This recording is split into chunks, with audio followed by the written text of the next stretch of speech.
what goes on? Anything goes, especially when it comes down to what Brigham Young wanted. Now, Young said there was another way in which a woman could leave a man if a woman wanted to. She could marry somebody higher in authority if he's willing to take her on. No bill of divorce required. Perfectly all right in the sight of the Lord. I know why he said that. Now, this is opinion. I told you there's no opinions unless I tell you.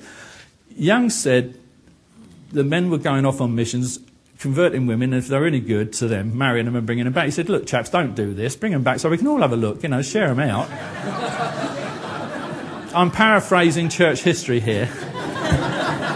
But that really did happen. And of course, it occurred to me that if you haven't got enough single women, go after the married ones. So if you don't fancy your husband, marry some. You can't get higher than an apostle, can you?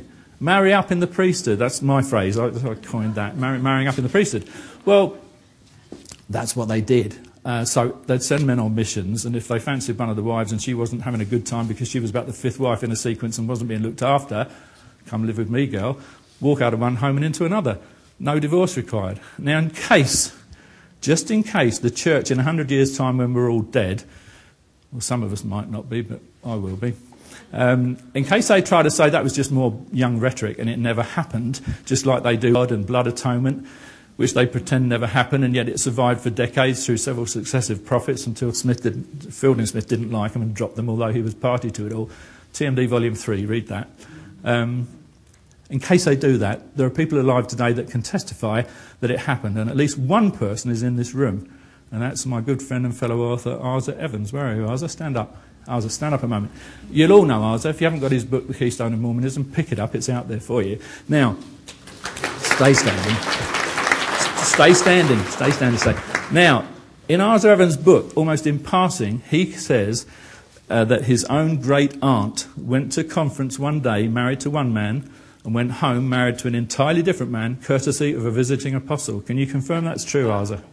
Thank you, my friend. Have a seat. My grandfather's sister, Phoebe, was living in Cedar City.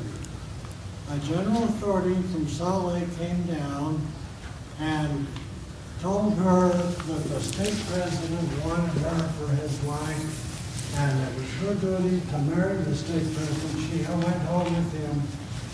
And her husband went home alone. She took her children and went home with the state president. Thank you. Thank you, Arthur. Bless you. I'm glad you said that because I was going to try and paraphrase that, and you've done an excellent job of that. It appears in what was said that the women had a choice, but they didn't. The women did what they were told, and in the church today they still do.